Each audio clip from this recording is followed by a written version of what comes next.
Hello everyone. So today we will do revision on the topic that is prolonged labor. So first of all comes the definition of prolonged labor, right? So when the combined duration of the first and second stage is more than the arbitrary time limit of 18 hours to 24 hours, and that is considered as prolonged labor. ठीक है, तो जब first और second stage की combined duration जो है वो 18 घंटे से ज़्यादा हो जाती है तब हम उसे प्रोलॉन्ग लेबर में कंसिडर करते हैं, राइट?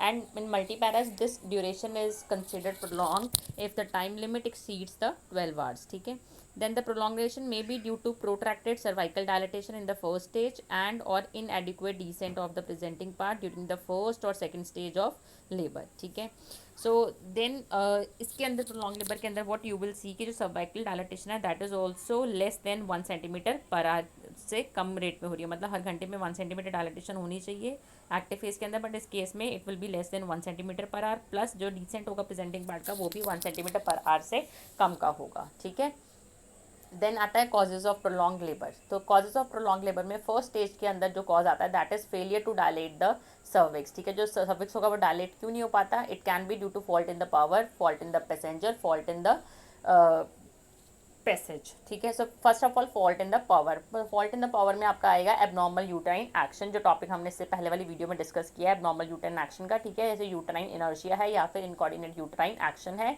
उसकी वजह से there will be like prolonged first stage of labor. ठीक है, then fault in the passenger. Fault in the passenger कौन है यहाँ पे? fetus. So if the fetus is malpresented, malpositioned and if there is congenital anomalies of the fetus like spina bifida or like hydrocephalus, ठीक है, या फिर जो fetus है उसका head जो है वो deflexed है, so that will be considered as fault in the passenger which will lead to prolonged labor. Other than this, अगर pelvic जो है pelvis जो है वो contracted है, that can be the another reason. या फिर जो पैसेंजर है फीटस है, ठीक है, क्योंकि उसका हेड जो है वो डिफ्लेक्स्ड है या वो माल पोजिशन है तो वो सर्विक्स के ऊपर प्रॉपरली प्रेशर जनरेट नहीं करेगा जिससे कि सर्विक्स जो है वो डायलेट नहीं होगा. ठीक है, अदर फैक्टर्स आपके आ जाते हैं इनजुडिशियस यानी कि early administration of sedatives and analgesics before the active labour began. मतलब एक्टिव लेबर कब बिगन होती है? जब 3 सेंटीमीटर डायलेटेशन हो जाती है, तो उससे पहले ही अगर हमने एनाल्जेसिस के सेडेटिव पेशेंट को दे दिए, so that can lead to prolong first stage of labour, right? Then come second stage. Second stage में फॉल्ट इन द पावर में आपका आता है यूट्राइन इनर्शिया, यानी कि यूट्रस जो है वो इनर्ट है and if there is inability to bear down. ठीक है, अगर मदर जो है वो she is not able to bear down. Then next आता है epidural analgesia. So if there is like administration of epidural analgesia to the mother, so that can cause prolonged second stage of labor. ठीक है, other than this next आता है constriction ring. ठीक है, then next है आपका fault in the passage. Fault in the passage में again आ जाएगा आपका सीपीडी दैट इज सेफेलोपेल्विक डिस्प्रपोर्शन या फिर कॉन्ट्रैक्टेड पेल्विस. कॉन्ट्रैक्टेड पेल्विस में आपके डिफरेंट आते हैं. एंड्रॉइड पेल्विस आता है, ठीक है, so that can be the other reason. Then है undue resistance of the pelvic floor or perineum due to spasm or old scarring. ठीक है, so there will be undue resistance of the pelvic floor or perineum due to spasm or the old scarring of the uterus. ठीक है, और uterus के अंदर कोई पुराना scar है उसकी वजह से या कोई पेल्विक फ्लोर जो है वो उसमें उनमें रेजिस्टेंस है मसल्स के अंदर. ठीक है, so that can lead to prolong second stage. Then if there is presence of some soft tissue pelvic tumour that can also cause the same.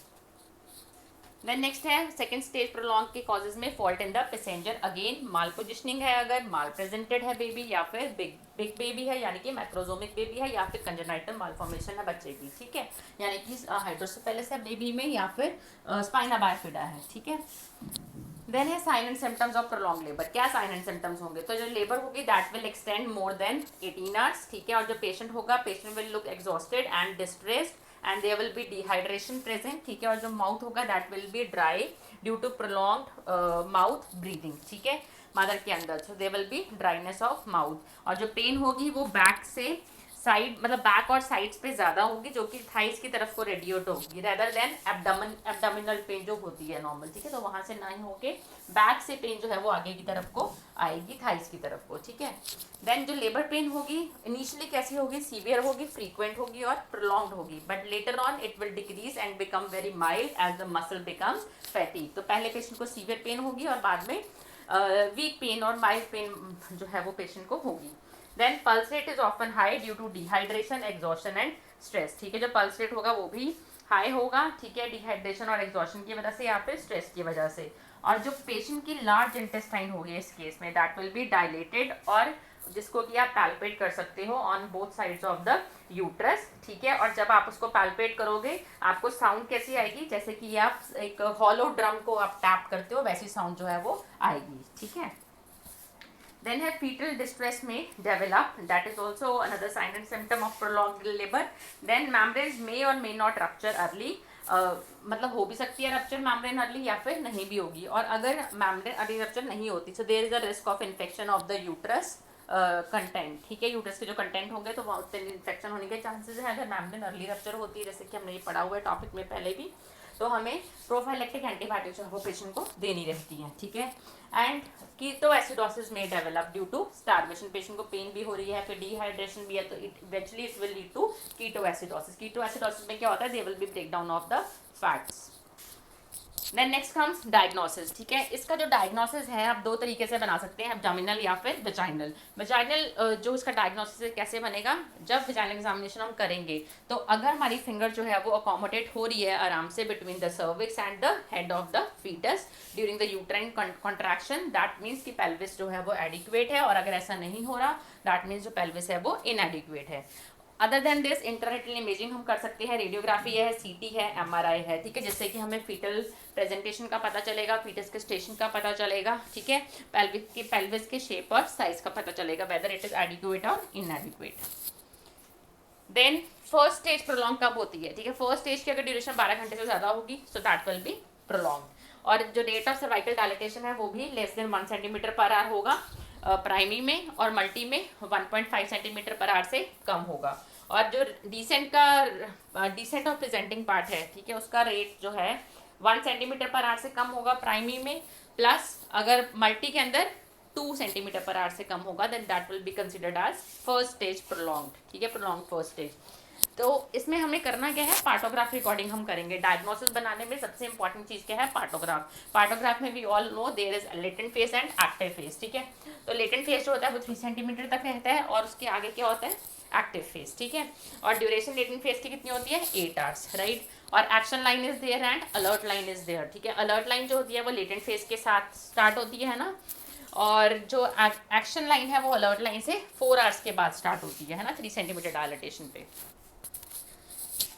Then आता है prolong latent phase. So latent phase is the preparatory phase of the uterus and the cervix before the actual onset of labour. और जो mean duration है latent phase की, अभी बताया आपको मैंने, 8 आवर्स होती है प्राइमरी ग्रेविडा में, मीन का मतलब क्या है, एवरेज, और 4 आवर्स होती है मल्टी में, राइट। सो अगर लेटेंट फेज जो है वो 20 आवर्स एक्सीड हो रहा है, 20 आवर्स से ज़्यादा टाइम लग रहा है प्राइमरी ग्रेविडा को, तो वो लेटेंट फेज उसका प्रोलॉन्ग माना जाता है। और मल्टी पैरा में अगर 14 आवर्स से ज़्यादा होगा तो वो फिर प्रोलॉन्ग माना जाएगा मल्टी पैरा के अंदर, ठीक है। देन आते हैं कॉजेज। कॉजेज में आपका आ जाएगा unripe cervix at the onset of labour, and then आता है malposition and malpresentation. Next is CPD, cephalopelvic disproportion, and last one is premature rupture of the membrane. So these all can be the reason for prolonged stage, ठीक है, prolonged latent stage. Then आता है आपका management. Management कैसे करेंगे आप, जो इस स्टेज में आपने रेस्ट पेशेंट को एडवाइस करोगे, एनालिसिस आप दे सकते हो, एंड ऑगमेंटेशन जो है वो आपने डिसाइड करनी है, अगर कि पेशेंट को लेबर ऑगमेंट करनी है तो you can go for medical methods, ठीक है। और एमनियोटमी इस केस में आपने नहीं अभी करनी है, क्यों नहीं करनी, because it can lead to infection, right. So prolong latent phase is not an indication for caesarean delivery. So याद रखते हैं, अगर लेटेंट फेज है, प्रोलॉन्ग्ड है, तो वो इसका ये मतलब नहीं कि पेशेंट को हम सी सेक्शन के लिए भेज देंगे। Then disorders of the active phase. Disorders of active phase में आपके दो आते हैं, प्रोट्रैक्शन एंड अरेस्ट डिसऑर्डर्स, ठीक है। सबसे पहले आएगा आपका प्रोट्रैक्टेड एक्टिव फेज और प्राइमरी डिसफंक्शनल लेबर हम इसको बोलते हैं। इसके अंदर जो रेट ऑफ सर्वाइकल डायलेटेशन होता है प्राइमरी पैरा में that is less than 1.2 centimetre per our, और मल्टी पैरा में it will be less than 1.5 centimetre per our, ठीक है। और ये जो प्रोट्रैक्टेड एक्टिव फेज होता है किस वजह से होगा, it can be due to inadequate uterine contractions, CPD, malposition और माल प्रेजेंटेशन, ठीक है, and it can be due to epidural analgesia, ठीक है। देन प्रोट्रैक्टेड के बाद है आपका अरेस्ट डिसऑर्डर्स है। अरेस्ट डिसऑर्डर्स में क्या होता है, जो डायलेटेशन होती है वो अरेस्ट हो जाती है, ठीक है, मतलब कि जो सर्वाइकल डायलेटेशन है वो एक्टिव फेज स्टार्ट होने के बाद, ठीक है, 2 घंटे के बाद जो होगा वो अरेस्ट हो जाएगी। So when there is no cervical dilatation occurs after 2 hours in the active phase of labour, patient active phase of labour में है और 2 घंटे के बाद तक के बाद उसकी डायलेटेशन जो है वो सर्विक्स की होनी बंद हो गई है, ठीक है, तब हम उसे क्या मानेंगे, arrest disorder, right. So it is commonly due to inefficient uterine contraction. Then आता है second stage prolong. Second stage prolong कब होगी, जब म्यू ड्यूरेशन जो है वो सेकंड स्टेज की it is 50 minutes for nullipara and 20 minutes in multipara, ठीक है। तो हम उसे क्या, मीन ड्यूरेशन है ना, नॉर्मल है ये, ठीक है, और नलीपैरा में 50 मिनट्स लगेंगे सेकंड स्टेज के और मल्टीपैरा में 20 मिनट्स। तो प्रोलॉन्ग कब मानेंगे, अगर नलीपैरा के अंदर 2 घंटे से ज़्यादा टाइम लग रहा है सेकंड स्टेज में, तब उसे हम प्रोलॉन्ग मानेंगे, और मल्टीपैरा के अंदर 1 आवर से ज़्यादा हो रहा है तब हम उसे प्रोलॉन्ग सेकंड स्टेज जो है वो कंसिडर करेंगे, ठीक है। Then disorders of the second stage. Disorder of the second stage में भी सेम है, प्रोट्रैक्शन ऑफ डिसेंट, ठीक है, एंड अरेस्ट ऑफ डिसेंट, ठीक है।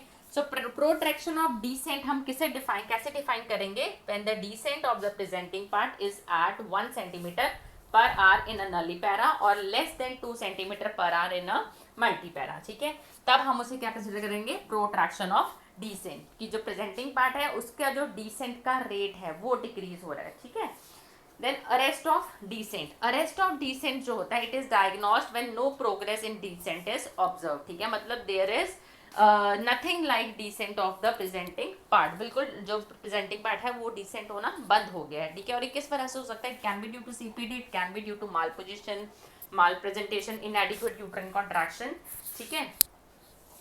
देन आते हैं डेंजर्स। फीटल डेंजर्स पहले हम डिस्कस करेंगे। फीटल डेंजर्स क्या हो सकते हैं इस पर्टिकुलर कंडीशन के साथ, हाइपॉक्सिया हो सकता है, इंट्रायूटरिन इन्फेक्शन हो सकता है, देन इवन इंट्राक्रेनियल स्ट्रेस और haemorrhage can occur, then there will be increase incidence of operative delivery. Then आती है maternal complications of prolong labour. So distress will be there, PPH will be there, then there will be trauma to the genital tract, ठीक है, right. Then there will be increase operative delivery, again puerperal sepsis होने के chances हैं, there will be chances of सब involution, क्योंकि पुपेरियल sepsis हुआ है तो ऑब्वियसली देयर विल बी सब इन्वोल्यूशन, राइट। देन आता है ट्रीटमेंट एंड प्रिवेंशन। जैसे मैंने आपको पहले ही बताया कि अगर हम पार्टोग्राफ मेंटेन करेंगे तो हम अर्ली इसको डिटेक्ट कर सकते हैं, ठीक है, और एंटीनेटल फॉलोअप पेशेंट का प्रॉपर करेंगे अगर, तो हमें पता चलेगा कि माल प्रेजेंटेड है, बच्चा माल पोजिशन है या कंजेनिटल माल फॉर्मेशन है कोई, राइट। और थर्ड पॉइंट है इसमें selective and judicious augmentation of labour, ठीक है, हमने कौन से मेथड से ऑगमेंट करनी है लेबर वो हमें पता होना चाहिए, और कब करनी है ऑगमेंट वो भी हमें सही टाइम हमने डिसाइड करना है, राइट।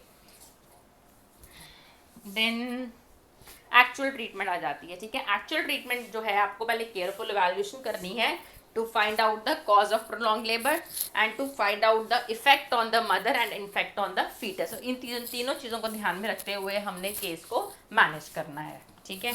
सबसे पहले आती है आपकी डेफिनेटिव ट्रीटमेंट। तो definitive treatment first stage delay है, अगर फर्स्ट स्टेज प्रोलॉन्ग है तब क्या करेंगे, वजाइनल एग्जामिनेशन करेंगे सबसे पहले, फीटल प्रेजेंटेशन जानने के लिए, पोजीशन जानने के लिए एंड स्टेशन जानने के लिए।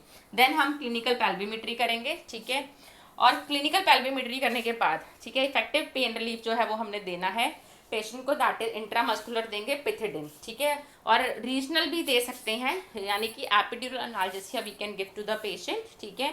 And for the management of secondary arrest specially in multipara one should be very careful to use the oxytocin, ठीक है। Then caesarean section is done when vaginal delivery is unsafe. अगर हमें लगेगा vaginal delivery possible नहीं है, contraindicated है, then we will go for caesarean section, ठीक है। देन आता है सेकंड स्टेज डिले में। सेकंड स्टेज डिले में आपने पहले रीअश्योर करना है फीटल हार्ट रेट, ठीक है, मतलब आपने फीटल हार्ट रेट जो है वो रीअश्योरिंग होना चाहिए, ठीक है, तभी हम वेजाइनल डिलीवरी करेंगे, otherwise we will go for assisted delivery. Assisted delivery में हम असिस्टेड वेजाइनल डिलीवरी सॉरी, ठीक है, तो उसमें फोर्सेप्स डिलीवरी आ जाती है, वेंटोस डिलीवरी आ जाती है, और अगर ये मेथड्स हमें लगते हैं कि सेफ नहीं है तो we can go for abdominal method, that is caesarean section, ठीक है। So difficult instrumental delivery should be avoided, ये याद रखना है हमेशा कि डिफिकल्ट इंस्ट्रूमेंटल डिलीवरी से बेटर क्या है, C section. Then pharmacological treatment आता है। फार्माकोलॉजिकल ट्रीटमेंट में आपको बताया एडिक्वेट एनाल्जेसिया देना है, पिथिडिन IM देते हैं 75 mg, ठीक है, और बिफोर डायलेटेशन ऑफ द ओस, ठीक है, सर्वाइकल ओस होती है, एक्सटर्नल ओस जो है, ठीक है, वो 5 सेंटीमीटर डायलेट जो है वो होनी चाहिए, उसके पहले हमने देना है, ठीक है। Then when where labour is prolonged and epidural block may be given, ठीक है, अगर प्रोलॉन्ग लेबर है तो अब हम पेशेंट को एपिड्यूरल ब्लॉक जो है वो दे सकते हैं उसका पेन लेवल थोड़ा सा कम करने के लिए, right. So this was all about this revision session. Hope this is clear to all of you, and there is an assignment for you people that you are supposed to plan the nursing management. ठीक है, plan nursing care for a patient who is undergoing prolonged labor, and the date of submission will be 14th of June, right? Thank you so much for your attention, and if you are having any queries, please feel free to ask. Thank you so much.